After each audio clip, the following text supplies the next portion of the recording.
Bonsoir. Bonsoir à tous. Bonsoir à tous. Donc, préambule à cette présentation, une pensée pour les Ukrainiens qui vivent actuellement des heures difficiles, des heures tragiques. Je dirais que c'est des événements géopolitiques inattendus et particulièrement dramatiques. Nous avons une pensée pour eux et une pensée également pour nos salariés et particulièrement ceux qui sont liés directement à des familles ukrainiennes ou russes. Donc il était difficile pour nous de ne pas en parler ce soir. Je pense que nous sommes tous concernés. Il faut relativiser beaucoup de choses par rapport à ce qui se passe actuellement en Ukraine. Des précisions également sur le fonctionnement de ce webinaire. Comme d'habitude, nous prendrons les questions à la fin, Patricia et moi. Vous pouvez d'ores et déjà taper vos questions dans l'espace questions. Le chat est réservé aux formules de politesse, je dirais. Une nouveauté cette année, puisque nous avons organisé 2 webinaires. Un qui se tient ce soir à 18 h et qui est particulièrement orienté sur les actionnaires individuels et les salariés du groupe. Et un qui se tiendra demain à 16 h, plus orienté sur les investisseurs institutionnels et qui sera traduit simultanément en anglais pour nos investisseurs anglo-saxons qui sont de plus en plus nombreux au sein de notre capitale. Nous le verrons tout à l'heure. Alors, cette première diapositive pour rappeler que nous sommes là pour parler des résultats 2021 du groupe et de notre document d'enregistrement universel. Sa couverture est symbolique cette année puisque nous avons 2 salariés qui figurent sur cette couverture. Philippe Artaud, qui est le salarié qui a le plus d'ancienneté dans le groupe Thermador au 31-12, qui travaille chez Jetly et qui est le directeur des approvisionnements chez Jetly. Donc merci Philippe pour cette fidélité au groupe. Et vous le savez, ça fait partie des indicateurs importants pour nous, l'ancienneté moyenne, la fidélité des salariés, c'est gage d'efficience et aussi c'est un indicateur de qualité de vie au travail. Et puis nous avons représenté par Inda qui a intégré l'équipe informatique au mois de décembre 2021. Nous avons voulu symboliser la jeunesse qui intègre le groupe. Nous avons été capables en 2021 de recruter pas mal de personnes, dont beaucoup de jeunes personnes, et nous sommes très heureux de les accueillir puisqu'ils sont l'avenir du groupe. Nous avons recruté 114 personnes de mémoire en 2021. 114 personnes, mais certaines sont également parties à la retraite, et ça fait un différentiel de 44 personnes, comme nous le voyons sur ce graphe. Donc ça fait une progression des effectifs de 6,6%, qui est bien inférieure à la progression de notre chiffre d'affaires, ce qui explique la croissance très rapide de notre résultat opérationnel, ce qui explique également que nos équipes ont beaucoup travaillé et sont partiellement fatiguées, je dirais, et ce qui explique notre politique 2022 de recrutement que nous expliquerons tout à l'heure. Un regard sur le chiffre d'affaires par trimestre sur 5 ans. C'est un regard que nous aimons bien avoir depuis quelques temps pour vous montrer à quel point le premier trimestre 2021 et le deuxième trimestre 2021 ont été des trimestres anormaux, puisqu'on a affiché sur ces trimestres-là des croissances organiques de 30%. Ce ne sont pas des croissances organiques attendues dans le groupe Thermador, soutenables dans le temps. Lorsque l'on dépasse des croissances organiques de 10%, ce sont déjà des croissances assez fortes. Donc nous reviendrons sans doute en 2022 à des choses beaucoup plus raisonnables. Nous le verrons tout à l'heure. En tout cas, le chiffre d'affaires, comme on le voit sur le graphique suivant de l'année 2021, est un chiffre d'affaires record, comme nous avons depuis maintenant plusieurs années, mais exceptionnellement haut, avec 2 filiales qui ont particulièrement progressé. Notre filiale doyenne, Thermador, qui est bien positionnée sur le marché de la rénovation énergétique, et notre filiale beaucoup plus jeune, Aello, également bien positionnée sur le marché de la piscine, qui est un marché en croissance en France, et qui a fait une progression supérieure à 50%, c'est également le cas de Thermador. Donc très forte progression du chiffre d'affaires qui est suivie par une encore plus forte progression du résultat net pour la raison que j'ai expliquée tout à l'heure, hein, c'est-à-dire une masse salariale qui n'a pas augmenté aussi vite que le chiffre d'affaires, et donc une très forte progression du résultat opérationnel et encore plus forte progression du résultat net, puisque la charge d'impôt sur les entreprises en France a encore baissé en 2021. Donc quasiment 53 millions d'euros de chiffre d'affaires, pardon, 53 millions de résultats nets, ce qui est un record absolu dans le groupe Thermador et une très forte progression. Patricia, tu poursuis sur la structure financière ?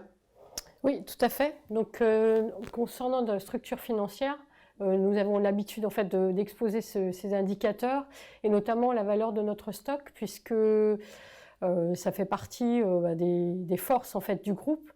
À fin juin, nous avions signalé le fait que nous avions un niveau de stock bas et nos filiales avaient passé les commandes nécessaires pour pouvoir en fait servir nos clients, et donc on voit le fruit du passage de ces commandes avec un niveau de stock qui est élevé, qui représente plus d'un tiers de notre total bilan, et ça représente 201 jours d'achat consommés.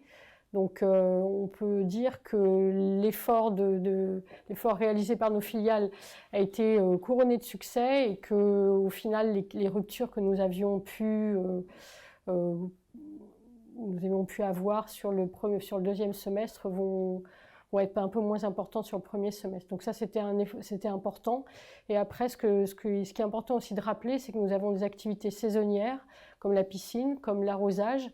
Et il est très important en fait, d'avoir le stock nécessaire en démarrage de saison. Donc l'effort est là, et l'impact, on le voit directement sur notre trésorerie, puisqu'on a une trésorerie qui est positive, à plus de 27 millions, mais qui est en recul par rapport à la trésorerie donc, de 2020. Et cette progression, ou plutôt cette stagnation, est essentiellement due au fait qu'on a en fait renforcé notre stock. Donc on voit dans le DIU, on expose en fait notre tableau de trésorerie, notre besoin en fonds de roulement, et on voit que mécaniquement le stock en fait a consommé de la trésorerie. Si on regarde et si on fait le lien avec notre niveau d'endettement, donc nous avons un niveau d'endettement qui est en baisse, qui a plus de 28 millions. Donc là, c'est le reflet de nos emprunts qui ont été mis en place pour financer en fait des opérations de croissance externe. Donc on continue de rembourser nos emprunts, et on a des emprunts sur 5 ans. Donc mécaniquement, on a des emprunts qui vont commencer à tomber en 2023. Après, l'autre indicateur, ce sont les capitaux propres après affectation du résultat. Donc après prise en compte de la distribution de dividendes que nous allons proposer à notre Assemblée Générale du 4 avril. Donc là, on note également une augmentation de ces capitaux propres, mécaniquement, puisqu'on a un résultat qui a augmenté. Et donc, nous proposons une distribution de dividendes à 2 € l'action, et ça représente un taux de distribution de 34%. Un peu plus de 34%. Donc voilà, donc ça c'est pour la structure financière. Ensuite, nous allons passer à la slide suivante. Voilà, merci Nicolas. Nous avons travaillé énormément sur nos objectifs de développement durable. Donc pour rappel, en 2020, nous avions un certain nombre d'indicateurs que nous suivions, qui étaient en fait, nous avions 14 indicateurs principaux. Et nous avons travaillé à nous projeter et en fait à nous fixer des objectifs moyen et long terme. Donc on a plus d'objectifs, on a plus de priorités, on a 19 en fait priorités, et on s'est fixé des objectifs à 2025 et 2030. Donc les deux dernières colonnes, donc c'est 2025 et 2030. Et donc nos objectifs de développement durable, nous les avons répartis en quatre domaines. Donc nous avons l'humain, donc la partie sociale, nos équipes, la partie gouvernance, la partie environnement, et pour finir la partie sociétale en lien avec les relations avec nos parties prenantes, essentiellement nos fournisseurs. Donc je vais vous détailler les objectifs que nous sommes fixés au niveau humain. Donc nous avons 5 critères. Donc ces 5 critères ou 5 indicateurs, c'est en lien avec nos valeurs, c'est en lien avec ce que nous mettons en avant au niveau de nos équipes. Donc ça reflète la qualité de vie au travail, ça reflète l'égalité des chances, et ça reflète également la formation. Donc comment en fait continuer de développer les talents, comment renforcer la formation de nos salariés, à la fois en formation interne et externe. Donc si on prend les deux premiers, donc qui sont l'égalité professionnelle et la part des femmes dans les postes à direction, donc là on peut constater que nous avons un petit peu, pas forcément de l'avance par rapport aux objectifs qu'on s'est fixés à moyen long terme, mais nous sommes quand même plutôt, enfin nous avons toujours développé la place des femmes dans les comités de direction, et on le voit avec un 39%, donc on n'est pas très loin de nos 40% supplémentaires, enfin, que nous souhaitons atteindre. Ensuite, l'égalité professionnelle, donc ça c'est un indicateur, c'est un index en fait qui a été fixé par le cadre législatif, mais il est important pour nous puisque ça reflète l'égalité des salaires, l'égalité de traitement des salaires au travers entre les hommes et les femmes et entre les différentes catégories socio-professionnelles. Donc là, on est un petit peu en dessous de notre objectif, et un des indicateurs sur lesquels on peut travailler, c'est le positionnement des femmes en fait, dans les 10 meilleures rémunérations. Actuellement, il y en a une, et pour avoir en fait, une meilleure notation, il faudrait qu'on ait 2 femmes mieux rémunérées parmi les 10 personnes les mieux rémunérées dans le groupe. Donc ensuite, dans les autres indicateurs, nous avons l'ancienneté et donc l'absentéisme. Donc l'ancienneté, ça a toujours fait partie des forces en fait de notre groupe, c'est-à-dire que nous recrutons en fait des nouveaux talents et nous arrivons à les convaincre de continuer de nous suivre, nous accompagner. C'est l'illustration de la carrière de Philippe Artaud dans notre groupe, puisque de mémoire, je pense qu'il a toujours travaillé pour Jetly et toujours aux achats. Et finalement, au travers de sa mission et de l'évolution de la filiale, il a su en fait être intéressé, motivé pour continuer. Donc l'ancienneté est importante. Donc là, on est en avance par rapport à l'objectif fixé, puisqu'on s'est fixé de ne pas être en dessous de 8 ans d'ancienneté. Et l'autre élément, c'est l'absentéisme. L'absentéisme, c'est la qualité de vie au travail, c'est le fait d'avoir des conditions de travail qui soient bonnes, dans nos entrepôts notamment, puisque c'est un des lieux où il peut y avoir le plus d'accidents. C'est aussi suivre nos salariés et faire évoluer en fait, les postes pour qu'il n'y ait pas trop de troubles musculo-squelettiques. Donc tout ça, en fait, c'est un travail au quotidien d'amélioration des conditions de travail. Et là, on est en avance par rapport à l'objectif qu'on s'est fixé. Et le dernier, c'est le pourcentage en fait, des salariés formés, qui dit en fait conserver des salariés parmi nos équipes, dit l'accompagnement des formations à la fois internes et externes. Et donc ça a toujours été important. Et on continue, on s'est fixé un objectif qui est relativement ambitieux, qui est donc d'être supérieur à 95% de nos salariés formés. Mais on va continuer de poursuivre nos efforts dans ce domaine. Donc ça, c'est sur le domaine humain. Le domaine ensuite de la gouvernance. Donc c'est un critère sur lequel Thermador Group a toujours été bien évalué, bien noté. Donc c'est l'assiduité de nos administrateurs à notre conseil d'administration. Donc on a 50% d'administrateurs externes et c'est important pour nous de les faire participer à la vie de l'entreprise. Et ça, on est plutôt fiers d'atteindre ce niveau de 100% d'assiduité. Ensuite, c'est la participation de nos actionnaires à l'Assemblée générale et c'est l'expression de leur vote. Donc pour rappel, on avait atteint plus de 71% à l'Assemblée générale de 2021. Donc on espère fortement en 2022 et on compte sur vous pour participer, soit être présent lors de l'Assemblée générale en avril 2022, ou alors de voter via Vote Access, cette plateforme électronique. Donc là, on va commencer à suivre le taux de participation. Dans les autres critères, ça concerne l'actionnariat salarié. Ça a toujours été important et le fondateur Guy Vincent a commencé très tôt en fait, à convaincre les salariés d'investir une partie de leur prime dans l'action en fait, Thermador. Et donc nous avons institué à partir de 2001 un plan d'épargne entreprise qui permet en fait aux salariés d'investir et l'entreprise investit également avec un abondement. Donc ça, on continue et c'est vrai que ça représente 3,3%, enfin le PE représente 3,3% du capital actuellement. Le dernier indicateur, ça concerne en fait le pourcentage des salariés exposés, formés à l'anticorruption.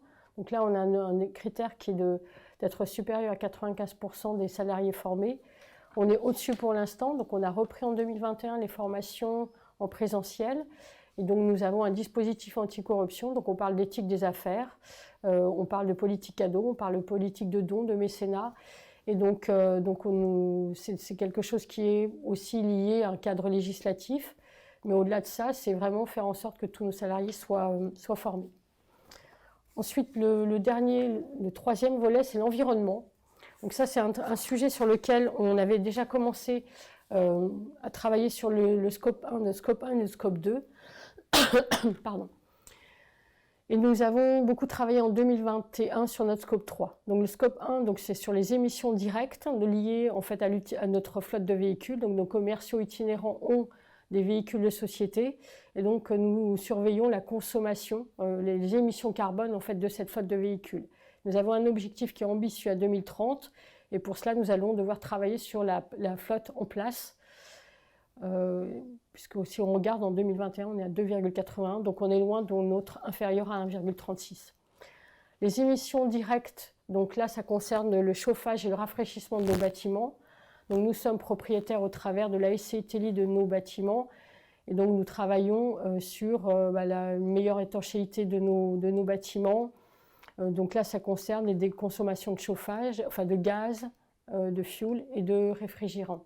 Donc là également, ça va passer par des audits énergétiques des bâtiments qui sont les plus consommateurs pour pouvoir atteindre un objectif qui est inférieur à 4,44.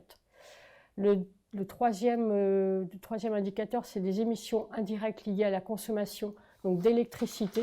Donc ça, c'est toujours lié à nos bâtiments et donc ça, c'est tout ce qui concerne en fait la partie serveur, la partie électricité. Donc on a commencé à transformer l'éclairage de tous nos bâtiments en éclairage LED, ce qui nous permet de consommer un peu moins. Et donc après, on va continuer à travailler sur des sources de réduction de consommation et travailler également sur le transfert de toutes nos consommations en contrat à énergie verte. Donc ça, on n'y est pas encore à 100%, mais ça fait partie de nos objectifs. Donc le scope 3, donc je vous en ai parlé, c'est ce sur lequel nous avons le plus travaillé. Donc c'est l'émission indirecte liée en fait à nos produits et à nos activités. Donc là, on a plus de 95% finalement de nos émissions qui sont liées au cycle de vie de nos produits. Donc là, on a effectivement beaucoup de travail et c'est un travail qu'on va mener avec nos fournisseurs pour voir comment on peut arriver en fait à baisser les émissions liées à notre cycle de vie de produits. Donc ça passe par l'éco-conception. Ça passe par des matières qui utilisent plus en fait de matières recyclées. Et pour l'instant, on ne s'est pas fixé d'objectif puisque on n'a pas suffisamment. En fait, on a fait 4 filiales qui représentent 28% de nos achats, de notre chiffre d'affaires, mais ça ne suffit pas. Il faut on ait un périmètre beaucoup plus large. Donc, on va continuer le travail détaillé de calcul, produit par produit, de notre bilan carbone pour arriver à se fixer en 2022, fin 2022, à un objectif. Donc ça, c'est pour le scope 3. Et les deux derniers, ça concerne les déchets, puisqu'on achète du matériel. Donc on a des déchets, que ce soit palettes, bois et plastique. Donc arriver en fait à réduire la part des déchets par rapport au tonnage réceptionné. Donc on a déjà commencé, il y a déjà des filiales qui ont mis en place des actions. Donc c'est comment en fait arriver à dupliquer les bonnes pratiques au travers de toutes nos filiales. Donc là également, on a un objectif ambitieux, mais qu'on va continuer de travailler. Et c'est également travailler sur la revalorisation des déchets. Donc diminuer la part des déchets et également la revaloriser, c'est-à-dire faire en sorte que ces déchets soient réutilisés, soit comme combustible par exemple, soit on réutilise même nous-mêmes des cartons, des palettes. Donc voilà, c'est comment est-ce qu'on arrive à augmenter ce taux qui est déjà élevé puisqu'on est en avance en fait sur cet indicateur-là. Donc voilà pour la partie environnementale et maintenant je vais passer la parole à Guillaume pour la partie sociétale. Donc, quand on parle de sociétal, on parle parties prenantes. Dans le groupe Thermador, les parties prenantes qui sont les plus impactantes sont les fournisseurs dans notre modèle d'affaires. Et nous devons nous préparer à devoir appliquer une réglementation européenne qui nous arrive et qui s'appelle devoir de vigilance et qui est tout particulièrement tourné sur la source, sur les sources d'approvisionnement. Et donc, pour y parvenir, non pas à améliorer les choses, parce que nous considérons faire les choses correctement dans le groupe Thermador, être exigeant vis-à-vis de nos fournisseurs, mais ce que nous devons faire à l'avenir, c'est pouvoir le prouver et être beaucoup plus précis dans nos procédures. Donc, pour y parvenir, nous souhaitons avoir des process de notation fournisseurs plus standardisés, plus homogènes à l'échelle du groupe, et là aussi être plus démonstratif vis-à-vis de nos parties prenantes extérieures et éventuellement des investisseurs. Nous souhaitons être plus exigeants vis-à-vis de nos fournisseurs quant à la certification, aux certifications ISO 9001 ou ISO 14001. Et nous souhaitons le faire également pour nos filiales, de manière à avoir des procédures plus précises dans la qualité, mais également dans l'environnement. Donc avoir plus de filiales certifiées ISO 9001 ou ISO 14001. Et enfin, avoir plus de fournisseurs signataires de notre charte d'achat responsable. Ce sera un peu difficile puisque notre charte d'achat responsable date de 2021. Donc nous sommes en train de la déployer auprès de nos fournisseurs et nous avons l'objectif d'atteindre 80% du volume de nos achats fournis par des fournisseurs signataires de notre charte ou d'une charte équivalente. Voilà pour le sociétal. Alors, vous devez penser qu'on passe beaucoup de temps sur l'extra-financier cette année. Je voudrais vous rappeler que l'extra-financier est lié au financier. On l'a vu précédemment auprès de sociétés cotées qui ont vu leur cours fortement baissier du fait d'incidents extra-financiers. Donc c'est notre devoir, déjà parce que nous sommes convaincus que c'est bénéfique pour la société d'une manière générale, et d'autre part parce que c'est la valeur du groupe qui dépend également de l'extra-financier. On peut parler aussi de taxonomie, enfin, il y a beaucoup de choses derrière l'environnemental. Et donc, quelque part, enfin, c'est pas quelque chose non plus de nouveau, puisqu'on a quand même toujours consacré énormément de pages dans notre document de référence à la partie sociale, à la partie sociétale. Donc en fait, c'est une continuité. La seule chose, c'est qu'on ne s'était pas vraiment fixé des objectifs. Et là, en fait, on s'inscrit dans la durée. Donc, c'est important pour nous, puis c'est important aussi pour nos équipes. Oui, Patricia a raison de rappeler que l'événement de cette année, c'est que nous fixons des objectifs, ce que nous n'avions pas fait jusqu'à présent, ni en financier, ni en extra-financier, de manière à avoir un engagement beaucoup plus clair vis-à-vis des parties prenantes. En revanche, sur le financier, nous restons sans objectif chiffré, même si nous avons bien évidemment des objectifs internes. Nous préférons les conserver en interne pour ne pas avoir à justifier les écarts, parce que vous le savez, c'est extrêmement difficile de prévoir, et particulièrement aujourd'hui. Et on vient sur les perspectives 2022. Donc je vais en profiter pour répondre déjà à deux questions qui se sont posées dans l'espace questions. L'impact de cette guerre en Europe. Alors on a fait un tour de table ce matin avec les dirigeants de société. Au niveau du chiffre d'affaires qui pourrait être impacté, c'est de l'ordre de 500 000 € à l'échelle du groupe. Donc vous voyez, c'est vraiment pas significatif. En revanche, ça peut avoir des impacts généraux pour les entreprises, mais également pour le groupe Thermador, dans le sens où ça peut avoir un impact sur l'inflation, qui va sans doute accélérer du fait de cette crise. Il y a un impact direct sur la route de la soie. Alors vous connaissez sans doute ce moyen d'acheminement des produits chinois en Europe, qui, d'après nos dernières informations, va être interrompu, ce qui fait que tout ce qui transitait par le rail au travers de ce continent et de la Russie va se retrouver sur les bateaux qui sont déjà saturés.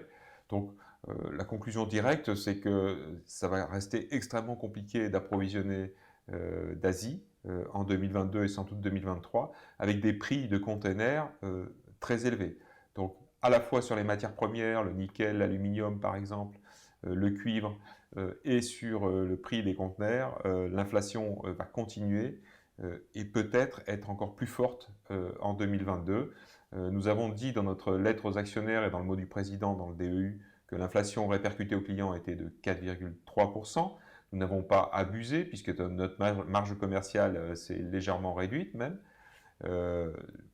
Quand on questionne les dirigeants d'entreprise sur l'inflation 2022, clairement, ils nous disent aujourd'hui qu'elle sera sans doute égale, voire supérieure à ce que nous avons fait en 2021. Donc, malgré tout ça, les dirigeants d'entreprise dans le groupe Thermador restent optimistes. Dans le bâtiment, puisque nous sommes bien positionnés sur la rénovation énergétique. Donc, il n'y a pas de raison de ne pas être optimiste. Hein. Vous savez que la rénovation énergétique est un enjeu européen et national, financé par les pouvoirs publics avec MaPrimeRénov', mais également par les sociétés fournisseurs d'énergie au travers des certificats d'économie d'énergie, donc un financement et beaucoup de travail à faire sur énormément de logements en France. Donc on a des perspectives pour environ 5 ans sur ce marché. L'industrie qui bénéficie d'indicateurs là aussi positifs en France et en Europe. Compte tenu de nos parts de marché, dans ce marché-là, nous avons de bonnes perspectives dans l'industrie. Le grand public, là je dirais que nous avons plus des objectifs de stabilisation et de sécurisation de nos prises de parts de marché, puisque durant ces 2 années euphoriques dans le domaine du grand public, avec nos grands clients, grandes surfaces de bricolage, nous considérons avoir pris des parts de marché. Ce que nous souhaitons faire, c'est consolider et saisir des opportunités durant l'année 2023, et nous sommes en mesure de le faire. Et puis enfin, l'export qui s'est développé en 2021, mais moins vite que les affaires en France.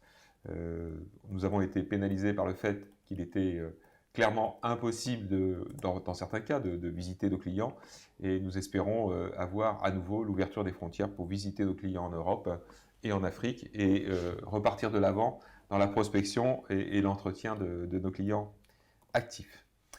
Ça, c'était pour l'activité. Sur la rentabilité, prudence. Je vous l'ai dit tout à l'heure, le premier poste du compte d'exploitation va augmenter de manière significative. Nous allons continuer nos recrutements et nous allons accompagner nos salariés sur l'inflation. Donc la masse salariale va augmenter et ça peut avoir un impact sur le compte de résultat. J'aurais tendance à considérer que le compte de résultat ou le résultat opérationnel et le résultat net de l'année 2021 étaient assez exceptionnels, et notamment la progression de ces résultats opérationnels et nets était assez exceptionnelle. Donc prudence sur la rentabilité. Enfin, nous restons vigilants, nous sommes dans certains cas même actifs dans la recherche d'entreprises qui pourraient nous rejoindre. Nous avons la structure financière pour le faire. À partir du moment où nous pourrions trouver des entreprises cohérentes dans le business model, des entreprises qui pourraient nous aider à accélérer notre croissance à l'export, nous sommes tout à fait partants pour étudier les dossiers, ce que nous pourrons faire dès 2022, puisque vous le savez, pour ceux qui nous connaissent depuis longtemps, nous nous étions engagés à faire une pause des acquisitions en 2020 et 2021. Voilà pour les perspectives 2022, mais nous pourrons y revenir au moment des questions si vous avez des sujets plus précis à aborder. Je crois qu'il y avait une petite question sur la part de la Chine à un moment donné. C'est vrai qu'on parlait des difficultés de transport, une des conséquences en fait, de la crise, de la guerre en Ukraine. Et pour rappel, on est à 35% de nos achats en fait en Chine. Donc ça, c'était juste à un moment avec donné. Avec une bonne stabilité sur 2021, puisque c'est stable. C'est stable par rapport. Tous les fournisseurs ou la très très grande majorité des fournisseurs qui sont impliqués dans les programmes de rénovation énergétique sont des fournisseurs européens et tout particulièrement italiens. Je ne sais pas si la société Calefi nous a rejoints ce soir. Je sais qu'ils étaient inscrits. J'en profite pour les saluer puisque c'est le premier partenaire du groupe et qui nous a vraiment bien suivis sur l'année 2021 dans cette année extrêmement difficile en termes d'approvisionnement. Donc on permute sur le capital. Donc une évolution quand même sensible au niveau de la répartition de notre capital cette année, puisque nous voyons arriver de plus en plus d'étrangers. Donc c'est extrêmement flatteur, hein, puisque le groupe Thermador est également connu outre-Manche, outre-Atlantique. Nous avons des actionnaires américains qui nous suivent depuis maintenant plusieurs années et des nouveaux actionnaires anglais qui nous ont identifiés comme étant un acteur de la rénovation énergétique. Ce qui nous vaut d'avoir 24%, un peu plus de 24% d'actionnaires étrangers, ce qui pour une société de notre taille est une très belle performance.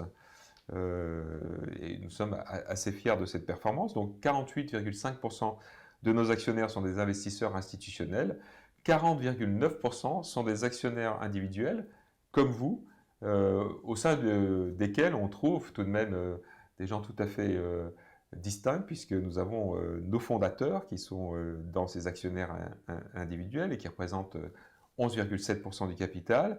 Nous avons d'anciens dirigeants, 4 personnes qui représentent 3,7% du capital, et nous avons des salariés retraités qui représentent 2,5% de notre capital. Et puis 10,6% du capital est détenu par les dirigeants, administrateurs et salariés opérationnels. Alors on fait quand même... Et le FCPE. Oui, alors on fait un calcul transversal où on réunit les salariés actifs, le fonds commun de placement du groupe Thermador et les salariés retraités. Les trois réunis représentent 7% du capital, avec, Patricia l'a dit tout à l'heure, l'objectif de monter à 8 sur ce groupe d'actionnaires. Une chose qui nous a particulièrement réjouis cette année, c'est l'augmentation du nombre d'actionnaires. Preuve que même si nous sommes une valeur moyenne, nous sommes visibles pour les actionnaires individuels et vous êtes de plus en plus nombreux à nous faire confiance. Donc merci et espérons que l'année prochaine nous soyons encore plus nombreux avec l'objectif à terme de dépasser les 10 000 actionnaires. Pour parler de choses plus réjouissantes, cette année, sauf nouveau virus, touchons du bois, je pense que nous sommes sur la bonne voie. L'Assemblée générale se tiendra physiquement avec un champagne à bonne température. Vous l'avez gardé au frais depuis 2 ans. Voilà, en plus il aura un petit peu d'ancienneté. Oui. Donc ça se tiendra le 4 avril à Lyon, dans un lieu absolument magnifique puisqu'il s'agit de l'Hôtel Dieu, entièrement rénové. Et au traditionnel Salon Hoche le 7 avril à Paris. Nous pourrons vous voir en réel, répondre à vos questions. Ce sera, je l'espère, une belle réussite et j'en suis sûr, ce sera fort sympathique. Un mot sur le cours de bourse, enfin le parcours boursier depuis 2005 et les dividendes sur cette période. Donc vous voyez que le groupe Thermador n'a jamais baissé son dividende, et ça depuis l'introduction en bourse. Propose cette année un dividende de 2 euros, on en parlera au moment des résolutions. J'en profite pour répondre à des objections que j'ai vues sur le forum Boursorama, pour le citer. Une actionnaire très ancienne s'étonnait de la faible progression de ce dividende par rapport aux progressions du résultat opérationnel. Je souhaiterais sensibiliser nos actionnaires sur le rendement global du groupe Thermador. Nous avons cette année, en 2021, eu une augmentation très très forte du cours qui est lié à l'augmentation du résultat. Donc si on raisonne rendement global, c'est-à-dire cours et dividendes, on pourrait dire même dividendes réinvestis, l'actionnaire qui nous suit depuis 15 ou 20 ans a eu un rendement annuel moyen supérieur à 15%, ce qui est de mon point de vue le plus important. Il est vrai que des actionnaires nouveaux qui voudraient nous rejoindre en cherchant un rendement du dividende supérieur à 5 ou 7%, aujourd'hui n'y trouverait pas son compte.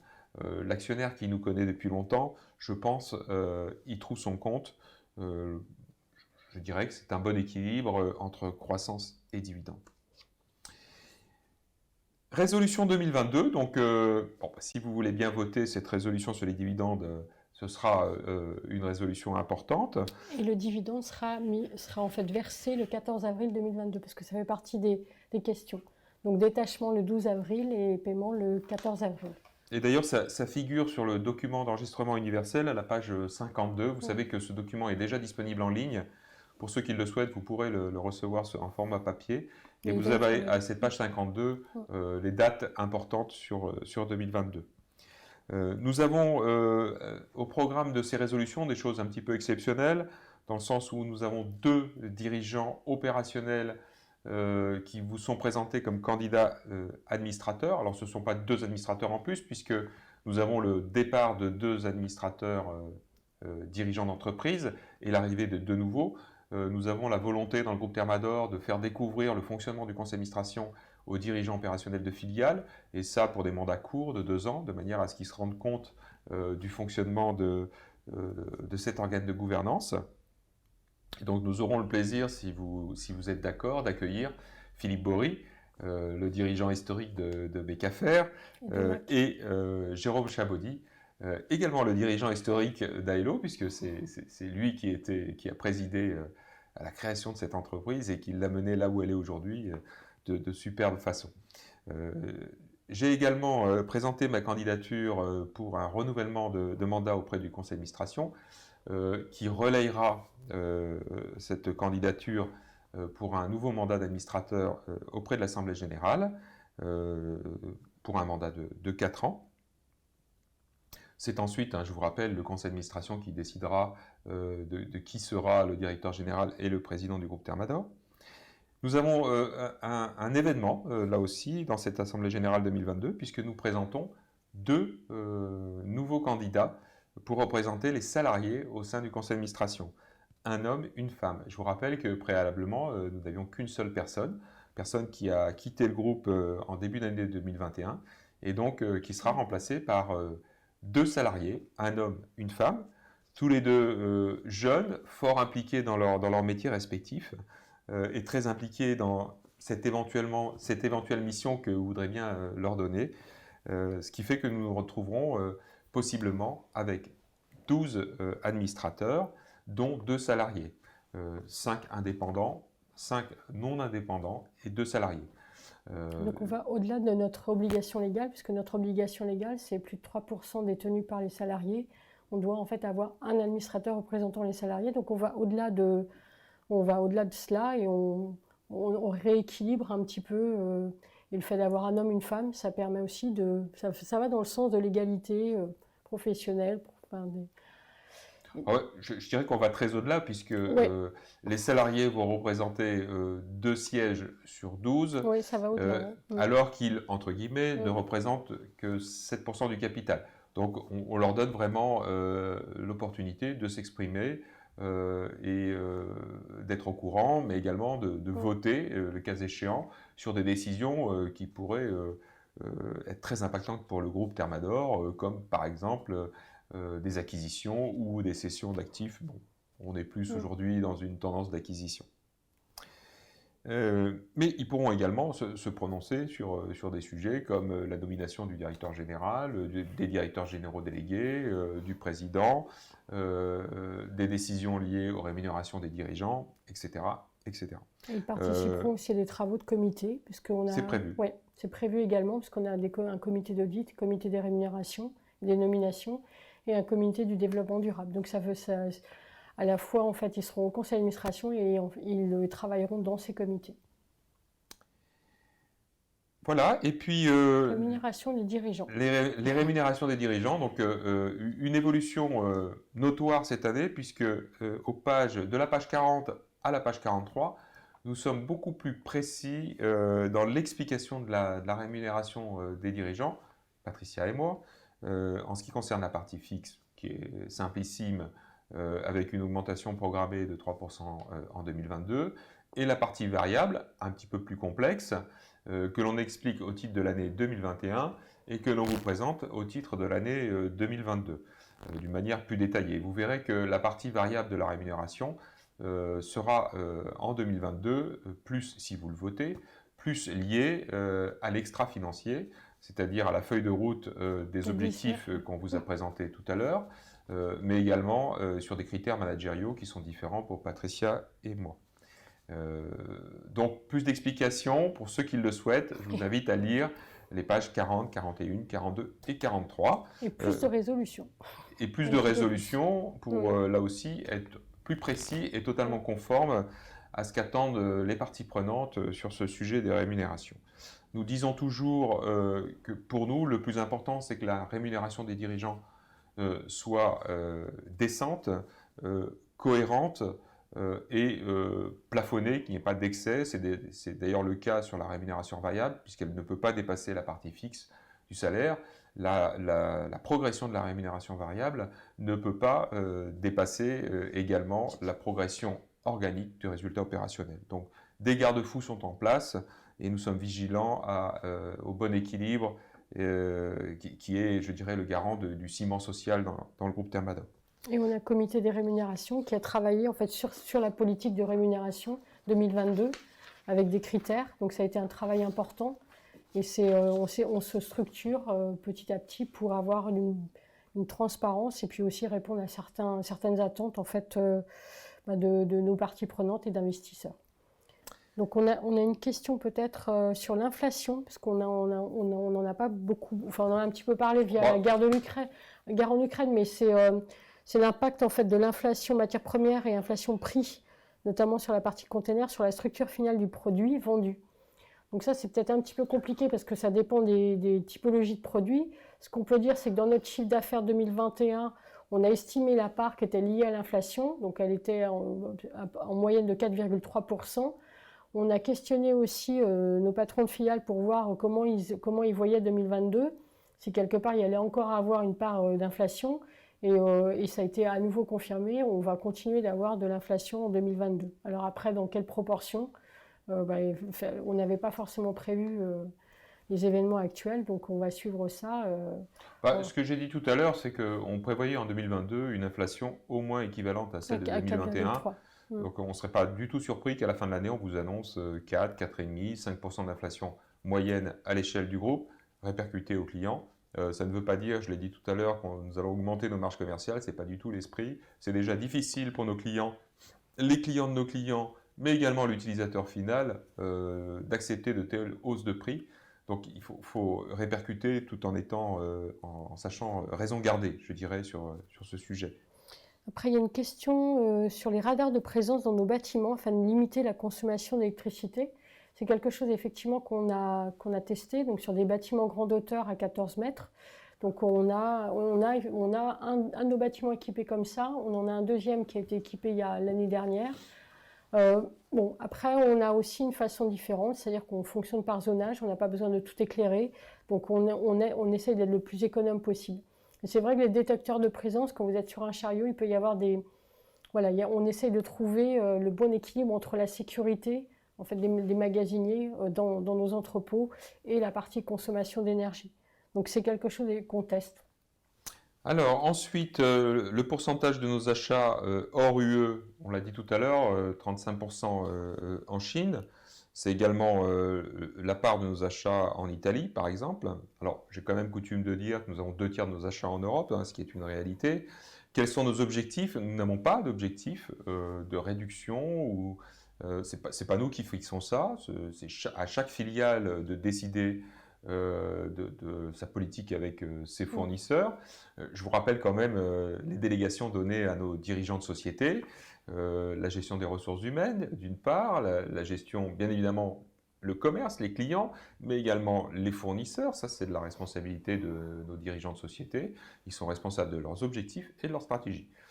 Donc là aussi, il faut leur laisser ce levier et pas d'objectif précis aujourd'hui de basculement d'un pays à l'autre. Il n'y a pas de raison objective de le faire. Alors, j'ai une question aussi sur la grosse baisse de marge de PB-Tube, mais là, je pense qu'il y a une erreur d'interprétation, parce que pour moi, la marge de PB-Tube n'est pas du tout en baisse, mais plutôt en hausse. Donc, on a un résultat de 3 millions pour 27 millions de chiffre d'affaires, 3 millions enfin, de résultats avant impôt, donc ça fait une rentabilité de l'ordre de 11%, par rapport effectivement à 7% l'année passée. Donc je pense que là, il doit y avoir une erreur d'interprétation. Donc Patricia, tu pourrais peut-être rappeler, on a un tableau super précis sur la marge opérationnelle des filiales qui est à la page que tu vas nous retrouver. J'ai regardé tout à l'heure. Voilà, c'est en fait c'est notre information sectorielle qui est page 143 de notre DEU. 143. Donc là, vous avez trouvé les informations. Voilà, vous avez l'information détaillée filiale par filiale avec un retraitement de certaines refacturations intra-groupes. Donc ça vous permet de voir l'évolution sur les 2 dernières années, ou même comme on le fait chaque année. Je sais que M. Tricnot en fait suit ce tableau de façon façon détaillée. Et donc, ça nous permet de comparer l'évolution. Et ça a mis en évidence, par exemple, dans les bonnes, on parlait de la note doyenne Thermador, d'un niveau de rentabilité à plus de 25%. Donc voilà, donc il y a des franchissements de seuil qui sont quand même assez significatifs. Envisagez-vous de mettre en place une solution d'e-commerce, entre parenthèses, pas forcément à destination du grand public, mais plutôt à destination des artisans installateurs?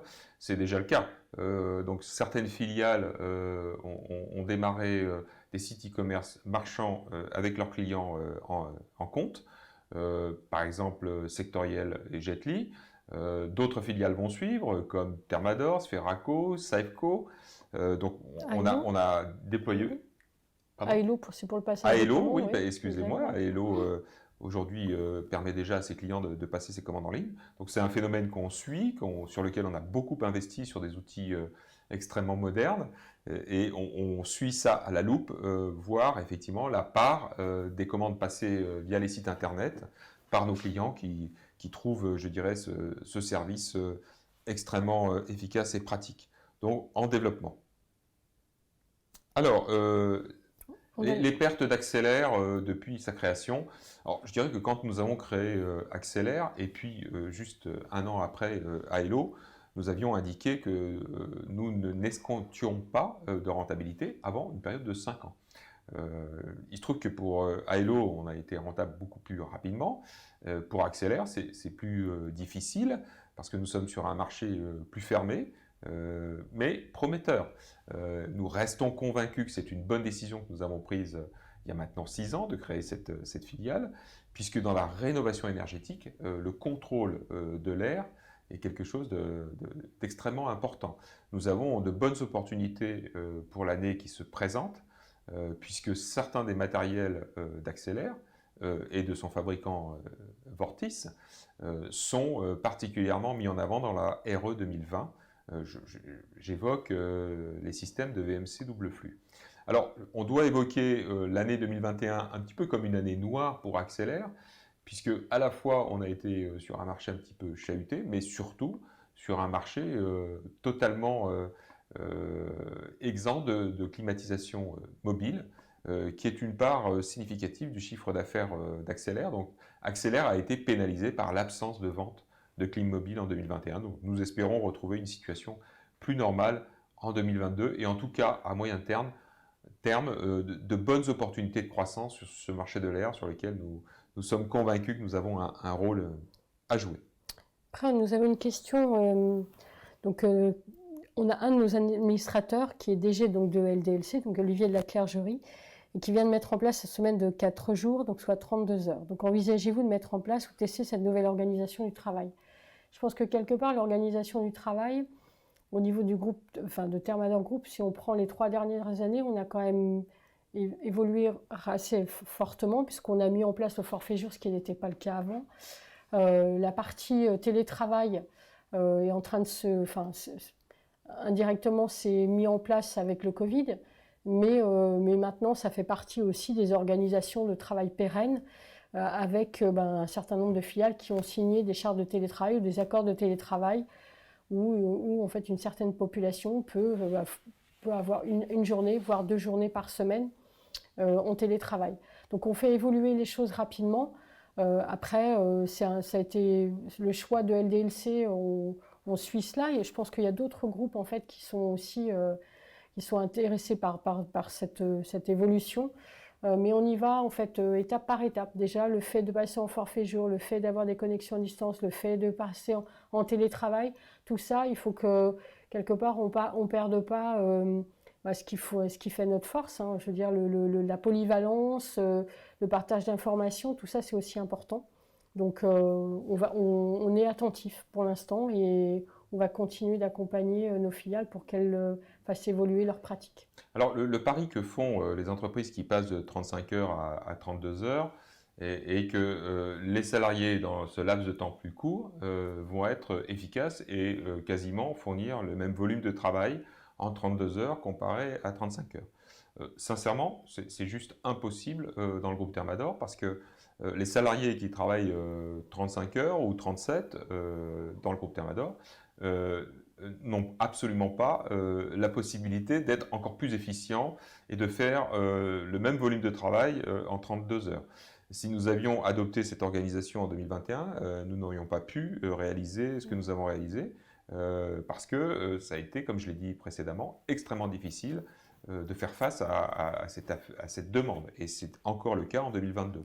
Donc ce n'est pas du tout de mon point de vue, mais je n'ai pas du tout entendu non plus les dirigeants de société du groupe évoquer ce sujet, à l'ordre du jour dans le groupe Thermador, de réduire le temps de travail, parce que c'est ce que cela veut dire, hein, 4 jours, 32 heures, c'est quand même une réduction du temps de travail. Pour l'instant, on est plus à chercher des nouveaux salariés pour faire face à cette activité, plutôt que de réduire le temps de travail. Après, le temps partiel existe effectivement. On a quand même un certain nombre de salariés qui bénéficient du temps partiel, mais ça correspond à une volonté d'avoir un équilibre vie professionnelle, vie privée qui soit orienté différemment. Donc après, c'est vrai que on parle de télétravail, on a des équipes logistiques qui ne peuvent pas bénéficier de cette nouvelle organisation. Donc on parle d'égalité, il faut aussi qu'il y ait une certaine égalité et que chacun participe d'une façon. Voilà. Donc, alors, est-ce qu'il y a une tension sur les salaires et pour recruter du personnel? Je dirais non. On a, vous le savez, on pratique dans le groupe Thermador la transparence des salaires, ce qui amène les managers à être extrêmement précis et exigeants, mais vis-à-vis d'eux-mêmes. Donc on ne peut pas recruter des salariés qui sont à des rémunérations qui ne pourraient pas être affichées dans le groupe Thermador. Pour autant, comme l'a dit Patricia tout à l'heure, nous sommes parvenus à recruter beaucoup de personnes en 2021, ce qui montre que les salaires que nous pratiquons dans le groupe, on va dire le package global, parce qu'il n'y a pas uniquement la rémunération qui compte, hein. Il y a l'environnement de vie, il y a également la participation au FCPE qui est importante, je dirais la culture d'entreprise, le contact avec le manager direct, l'action que nous menons pour l'environnement, ce qui est très important pour les nouveaux salariés. Tout ce package fait que nous avons une marque employeur reconnue et que nous sommes finalement compétitifs pour recruter à la fois des jeunes salariés, mais également des gens plus expérimentés. Donc, nous accompagnons les salaires des personnes qui travaillent dans le groupe et nous sommes, je dirais, compétitifs sur le marché pour recruter de nouvelles personnes. Après, on a des questions concernant l'AG. Donc l'AG, elle sera effectivement retransmise. En direct, je ne pense pas. Elle est filmée, mais elle est retransmise après. Non. En direct. En direct. Hein, c'est-à-dire qu'on va faire une solution hybride. Alors il y a les voitures hybrides, et maintenant il va y avoir les AG hybrides. Donc il y aura la présence de ceux qui voudront partager avec nous ce moment convivial, mais également la possibilité pour ceux qui viennent de l'extérieur, enfin qui sont loin et qui ne peuvent pas se déplacer, de voir l'Assemblée Générale en direct. Mais sans voter. En revanche, voilà. On ne donnera pas la possibilité du vote à distance en direct, parce que ça nous paraît quand même techniquement extrêmement compliqué et risqué. Donc les actionnaires qui souhaiteront participer à distance seront invités à voter par avance, de manière à ne pas complexifier outre mesure cette Assemblée Générale. En fait, historiquement, on filmait l'Assemblée Générale et on la mettait après sur notre site Internet, c'est ce qu'on faisait, sauf que ça, en fait, cette année, ça va être en live, c'est ça? Mais Patricia, l'année dernière, l'Assemblée a été digitale et en direct. Oui, donc, c'est vrai, oui, tu as raison, mais moi, je reviens en fait à présentiel. Oui. Ouais, moi je suis... Non, c'est bien le présentiel. Ça a été apprécié par les actionnaires qui habitent loin de Lyon et qui souhaitaient participer à ce moment en direct. Donc ce sera possible. C'est l'AG hybride, ça y est, c'est la nouvelle version. Alors, que faut-il faire pour assister physiquement à l'Assemblée Générale? Soit vous êtes actionnaire au nominatif ou nominatif administré, et ça simplifie les processus. Si ce n'est pas le cas, il faudra nous remplir les documents qu'on va vous envoyer pour justifier de la détention de vos titres au moment de l'Assemblée Générale, et auquel cas vous aurez une carte d'admission et vous pourrez participer physiquement à partir d'une action détenue, bien entendu, c'est la loi qui veut ça. ManoMano est-il un concurrent pour vous? C'est un client? Alors ManoMano, je dirais que c'est plutôt un concurrent des acteurs traditionnels du marché comme les grandes surfaces de bricolage, hein, pour ne pas les citer en France, Leroy Merlin, Castorama, Monsieur Bricolage, les Mousquetaires, Brico Dépôt, Bricoman, tous ces acteurs des grandes surfaces de bricolage sont concurrencés par des pure players comme Mano Mano. Mano Mano a développé une activité avec certains de nos clients dans les produits professionnels, mais également avec certaines de nos filiales dans les produits grand public. Donc ce n'est pas un concurrent, c'est un nouvel acteur de la chaîne de distribution. Les effectifs du groupe de... C'est l'addition, c'est tous les salariés de toutes les filiales. Voilà, c'est un chiffre consolidé. Consolidé. Après, il y a une question sur les cyberattaques et voir l'arnaque au virement du président. C'est un sujet sur lequel en fait, on passe de plus en plus de temps et on a mis en place de plus en plus de moyens, que ce soit des moyens technologiques, mais aussi en termes de ressources, puisque... Donc on a nommé, c'était en juin 2021, un responsable de la sécurité des systèmes d'information et qui a pour unique mission de mettre en place toutes les protections possibles au cas de cyberattaque. Donc là, on est très vigilants et on a fait des audits informatiques. Donc il y en a eu deux l'année dernière. Et on continue en fait à travailler sur ces aspects-là. Fraude au président, oui, on a des tentatives. Donc l'important, c'est bien communiquer entre nos filiales, parce qu'on se rend compte que quand il y a une tentative dans une filiale, quelques jours plus tard, il retombe dans une autre filiale.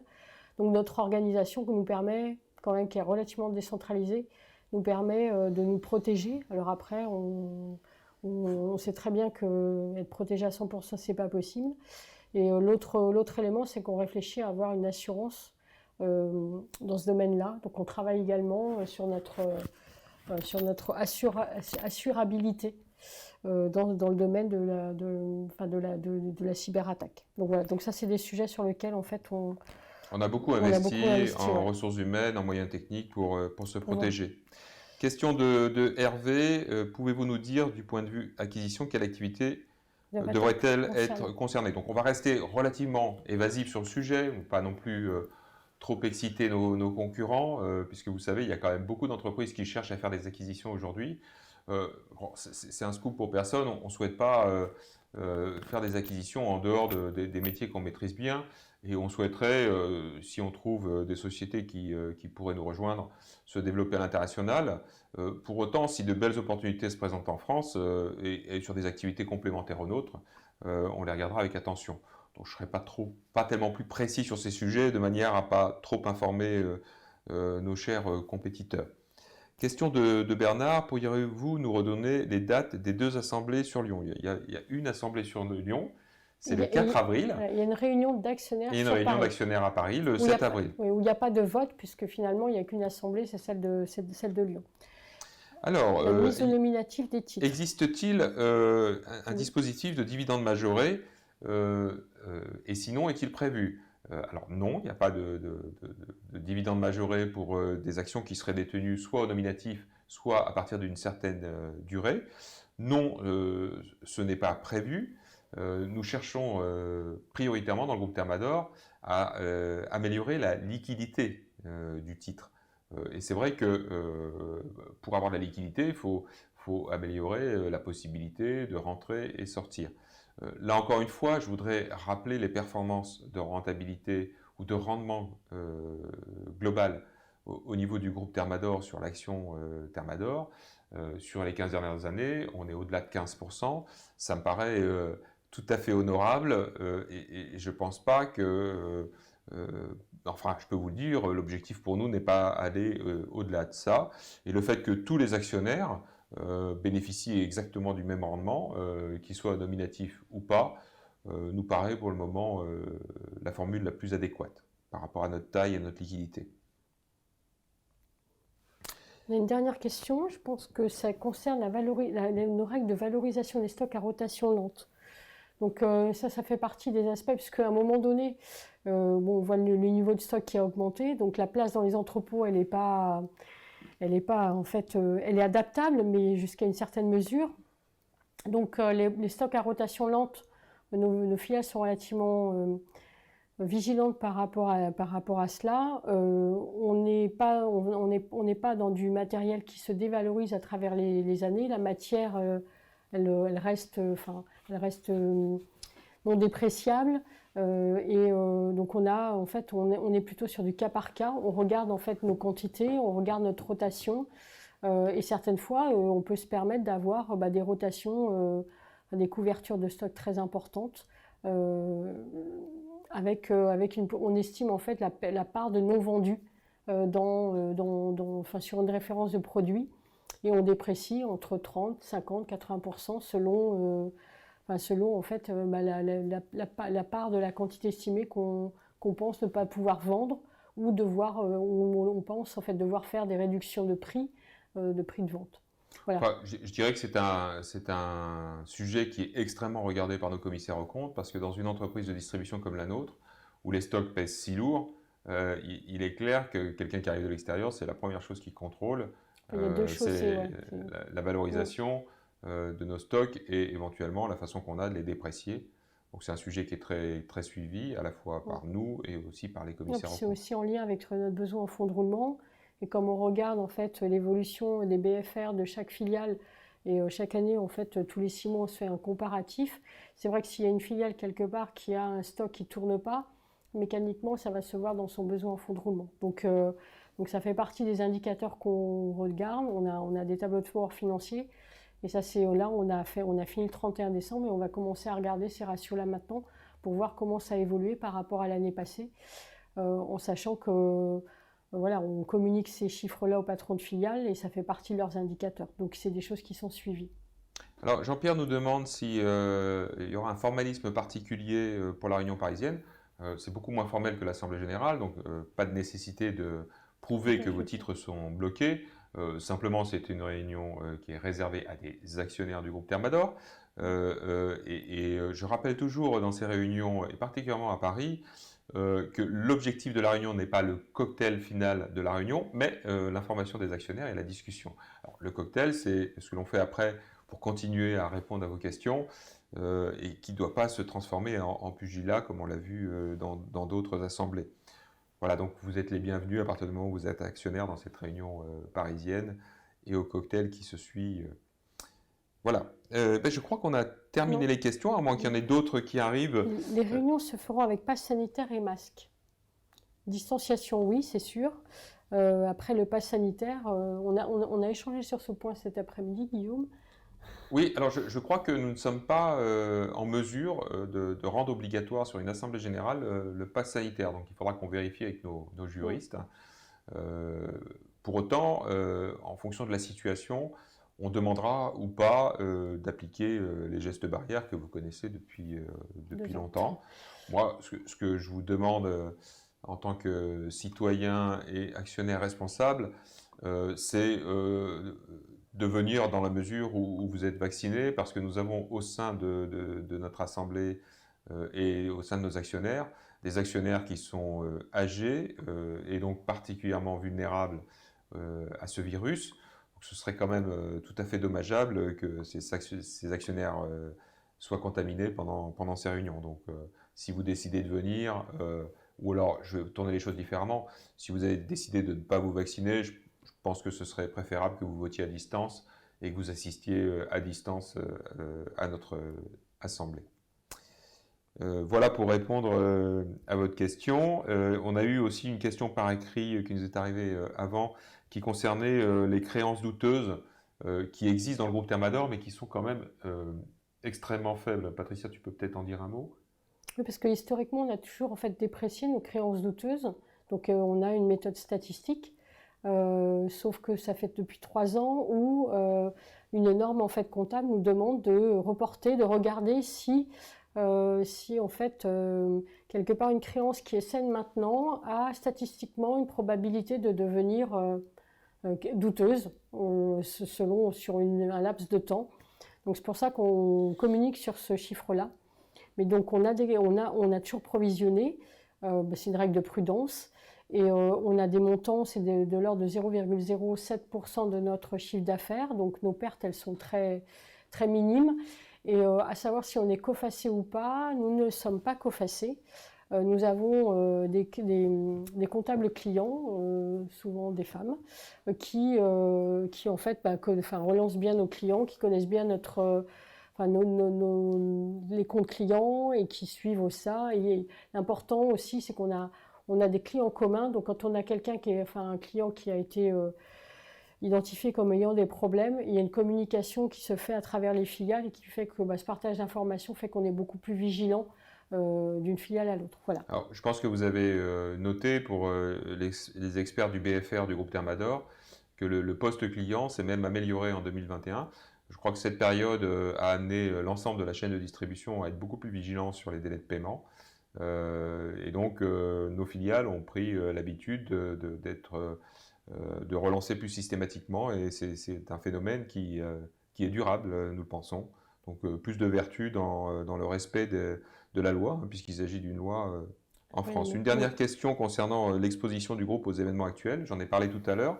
Je considère que l'exposition directe est faible, hein, je l'ai dit tout à l'heure. Très très peu de clients, ça doit se compter sur les deux doigts d'une main, donc très très peu de clients dans ces pays-là, pas de fournisseurs aujourd'hui. En revanche, indirectement, si l'économie européenne souffre, nous souffrirons avec l'économie européenne. Il n'y a pas de miracle. Nous sommes exposés aussi aux variations des devises, hein, puisque nous avons des paiements en dollars. Donc, si l'euro, pour une raison X ou Y, perd de sa valeur, c'est pénalisant pour les achats en Asie. La matière première va provoquer de l'inflation, enfin la hausse de matière première, donc là aussi il faudra répercuter. Donc tout ça, c'est des conséquences indirectes. Mais je veux dire, si vous nous comparez à des entreprises qui ont des activités directes en Russie ou en Ukraine, nous sommes faiblement exposés. Vous avez une question de Raymond Bailly. Ah, alors, cher Raymond, nous demande de faire un délit d'initié en parlant de l'activité des 2 premiers mois de 2022. Je me contenterai, alors Raymond est un ancien salarié du groupe que nous connaissons bien, de redire ce que je vous ai dit tout à l'heure. Les dirigeants du groupe sont optimistes et restent optimistes. Hein, donc, ça vous donne une indication sur le déroulement. Finalement, la communication sur le premier trimestre n'est plus très lointaine. Soyez patient, on vous tiendra informé. Alors, je ne comprends pas bien ce que veut dire Thierry Chavigné. Déguster des petits fours en masque dur. Ah oui. Effectivement. Oui, effectivement. Après, on avait réfléchi à une autre façon de faire, puisqu'à un moment donné, on s'était dit que l'AG de 2021, avril 2021 allait se passer, et donc au lieu que ça soit un cocktail, chacun partait en fait avec un petit cadeau qui soit lié à la gastronomie, et voilà. Donc pour l'instant, on n'a pas encore pris toutes les décisions par rapport à l'organisation. Nous allons. Bon. On va commencer. Je compte bien quand même faire le maximum pour qu'on puisse déguster dignement une coupe de champagne pour fêter, parce qu'il faut quand même pas l'oublier, ces excellents et tout à fait exceptionnels résultats pour le groupe. 19h10, ça fait 1h10 que nous sommes ensemble. Nous avons au plus fort de la fréquentation dépassé les 100 personnes, ce qui est un record pour ce type d'événement. Il nous reste à Patricia et à moi-même à vous remercier pour votre fidélité, vos questions et votre présence à ce webinaire ce soir, et vous souhaiter une excellente soirée. Bonne soirée à tous.